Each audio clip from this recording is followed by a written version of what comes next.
नमस्कार, आपका स्वागत है। दोस्तों, दिवाली सनातन धर्म का प्रमुख त्योहार है, जिसकी शुरुआत धनतेरस से हो जाती है। हर साल कार्तिक मास की कृष्ण पक्ष की त्रयोदशी तिथि को धनतेरस का त्योहार मनाया जाता है। मान्यता है कि धनतेरस के दिन मां लक्ष्मी और धनवंतरी देवता समुद्र मंथन से प्रकट हुए थे, जिसके परिणाम स्वरूप धनतेरस के दिन माता लक्ष्मी, कुबेर देव, धनवंतरी और मृत्यु के देवता यमराज का पूजन किया जाता है। वैदिक पंचांग के मुताबिक इस वर्ष 10 नवंबर शुक्रवार को धनवंतरी जयंती अर्थात धनतेरस मनाई जाएगी। इस साल धनतेरस पूजा का शुभ मुहूर्त शाम 5:47 से लेकर शाम 7:43 तक रहेगा। धनतेरस के दिन बाजार से खरीदारी करके कोई नई वस्तु घर में लाने का चलन होता है। लोग इस दिन नए वाहन, वस्त्र, सोने चांदी तथा स्टील से बने बर्तन आदि लाते हैं। लेकिन दोस्तों, अगर आप धनतेरस के दिन मोरपंख लेकर अपने घर पर आते हैं और इसे एक विशिष्ट दिशा में विशिष्ट स्थान पर रखते हैं, तो आपको इसके बहुत ही शुभ परिणाम देखने को मिल सकते हैं। ये मोरपंख आपके भाग्य को प्रबल बना देंगे, आपकी दरिद्रता को पूरी तरह से समाप्त करके आपको धन संपत्ति प्रदान कर सकते हैं। मोरपंख को धनतेरस के दिन लाना बहुत ही शुभ माना जाता है और खासकर माता लक्ष्मी को मोरपंख सबसे अधिक प्रिय होता है। अगर आप इसे लाकर अपने घर में स्थान देते हैं, तो मां लक्ष्मी की कृपा आपको प्राप्त होगी।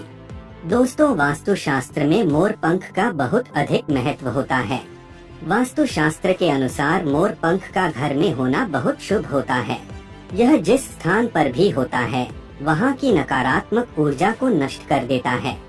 शास्त्रों में मोरपंख को सुख समृद्धि का प्रतीक माना जाता है। यह अत्यंत चमत्कारिक होने के साथ ही घर के वास्तु दोषों को भी कम करने में सहायक है। लेकिन वास्तुशास्त्र में मोरपंख को घर में रखने के नियम बताए गए हैं। मोरपंख घर में रखते समय इन नियमों का पालन अवश्य करना चाहिए, तभी इसका सकारात्मक प्रभाव देखने को मिलता है। वास्तुशास्त्र में मोरपंख को रखने की सही दिशा और स्थान के बारे में बताया गया है।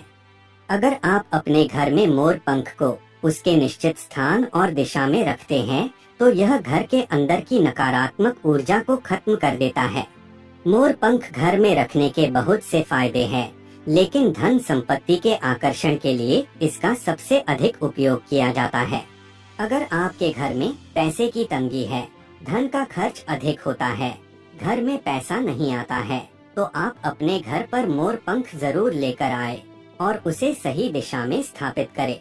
यह निश्चित ही आपके धन में वृद्धि करेगा।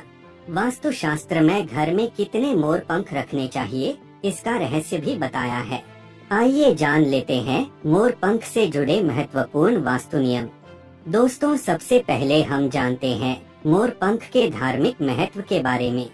हमारे प्राचीन शास्त्रों में मोरपंख को इतना महत्व क्यों दिया जाता है? दोस्तों, हमारे प्राचीन पुराणों में मोरपंख को एक चमत्कारिक यंत्र माना गया है। इसका प्रयोग कई प्रकार की तांत्रिक क्रियाओं में भी किया जाता आ रहा है।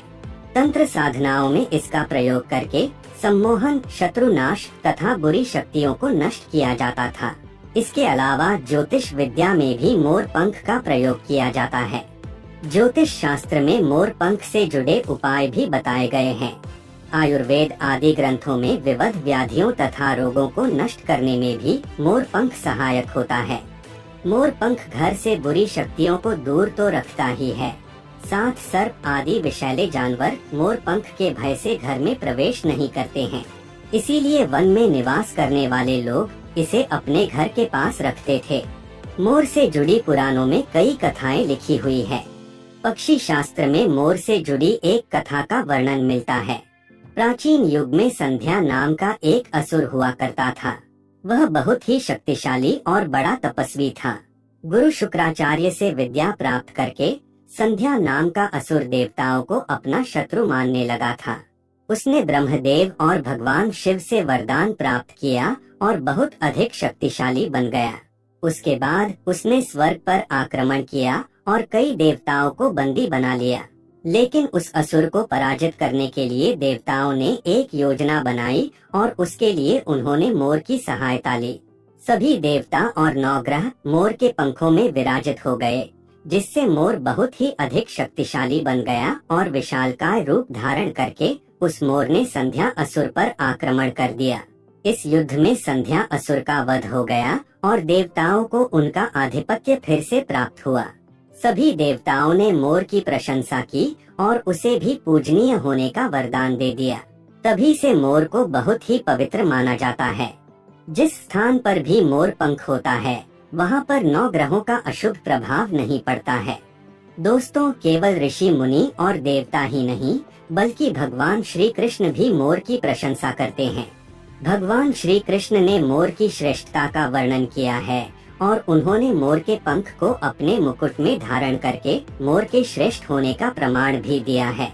मोर पंख के बिना भगवान श्री कृष्ण कहीं पर भी नहीं जाते हैं।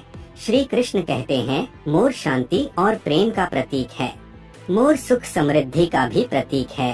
मोर का पंख मनुष्य की हर प्रकार की नकारात्मक शक्ति से रक्षा करता है। दोस्तों, मोर को विविध देवी देवताओं के प्रतीक के रूप में पुराणों में दिखाया गया है।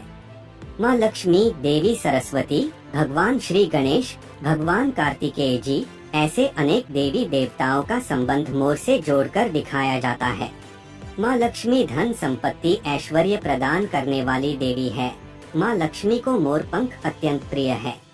माँ लक्ष्मी के पास मोर पंख रखने से माता प्रसन्न होती है। माता सरस्वती का वाहन मोर है, इसीलिए विद्यार्थियों को अपने पास मोर पंख अवश्य रखना चाहिए।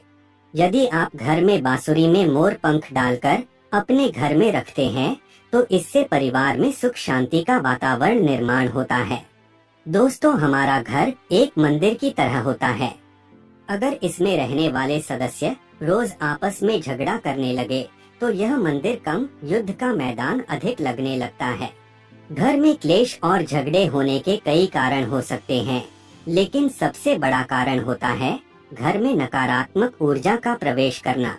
लेकिन हमारे घर में ये नकारात्मक ऊर्जा आखिर कहाँ से प्रवेश करती है और इस नकारात्मक ऊर्जा को दूर करने के लिए कौन से उपाय करने चाहिए? वास्तुशास्त्र के अनुसार प्रत्येक घर में नकारात्मक ऊर्जा फैलाने वाली चीजें मौजूद होती है। इन वस्तुओं के बिना हमारा घर चल नहीं पाता है। इन वस्तुओं को तो हम घर से बाहर नहीं निकाल सकते हैं, लेकिन उस नकारात्मक ऊर्जा को अवश्य बाहर निकाल सकते हैं। इसके लिए हमें मोर पंख का प्रयोग करना चाहिए। धनतेरस के दिन आप 3 मोर पंख ले और उसे अपने घर के मुख्य द्वार के पास हवा में जोर जोर से हिलाएं। इससे आपके घर के अंदर की नकारात्मक ऊर्जा आपके घर से बाहर चली जाएगी।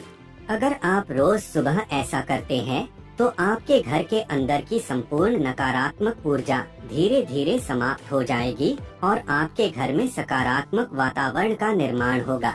इसी बात को ध्यान रखते हुए आज हम आपको बताएंगे कि घर में वो कौन सी 3 जगह है जहां पर आपको मोर पंख जरूर रखना चाहिए, और इन जगहों पर अगर आप मोर पंख रख देते हैं तो आपके घर में भी सबसे अधिक सकारात्मक ऊर्जा बनी रहेंगी।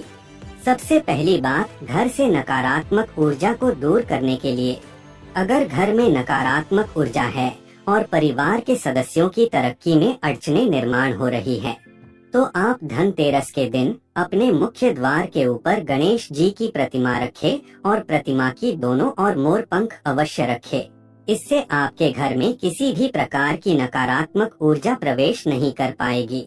यदि आपका मुख्य द्वार वास्तुशास्त्र के नियमों के विरुद्ध है तो आप मुख्य द्वार पर 3 मोर पंख अवश्य रखें। इससे वास्तु दोष समाप्त हो जाएंगे। दूसरी बात, ग्रहों के दुष्प्रभाव से बचने के लिए अगर घर के सदस्यों पर ग्रहों का दुष्प्रभाव है अथवा ग्रहों की स्थिति खराब चल रही है तो धनतेरस के दिन मोर पंख ले और उस पर गंगाजल अथवा शुद्ध जल का छिड़काव करे। फिर इसे ऐसे स्थान पर रख दे जहां पर ये किसी को दिखाई न दे। इससे गृह शांत होने में मदद मिलती है।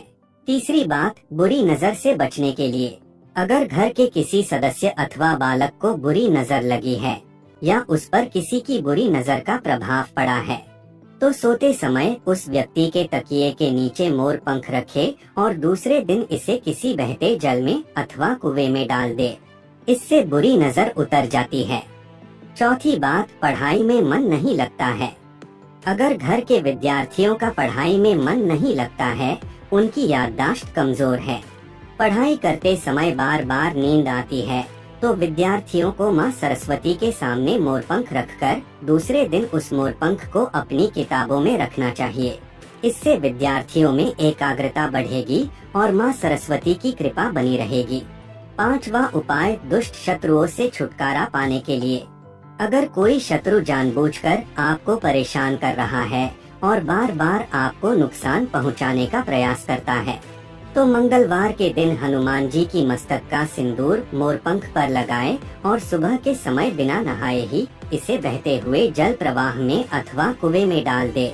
इससे शत्रुओं से छुटकारा मिलता है। छठी बात, मनवांछित फल प्राप्ति के लिए। अगर मन की कोई इच्छा अधूरी है, कई दिनों तक कोशिश करने के पश्चात भी मन वांछित फल प्राप्त नहीं होता है, कार्यों में बार बार रुकावट आ रही है, तो आप राधा कृष्ण के मंदिर में जाकर भगवान श्री कृष्ण को मोरपंख चढ़ाएं। वीडियो को लाइक जरूर करें और कमेंट में सच्चे दिल से जय श्री कृष्ण और जय माँ लक्ष्मी अवश्य लिखें। साथ ही आप इस चैनल को सब्सक्राइब कर लीजिए ताकि आपको ऐसी ही आध्यात्मिक जानकारी प्राप्त हो। आप सभी का धन्यवाद।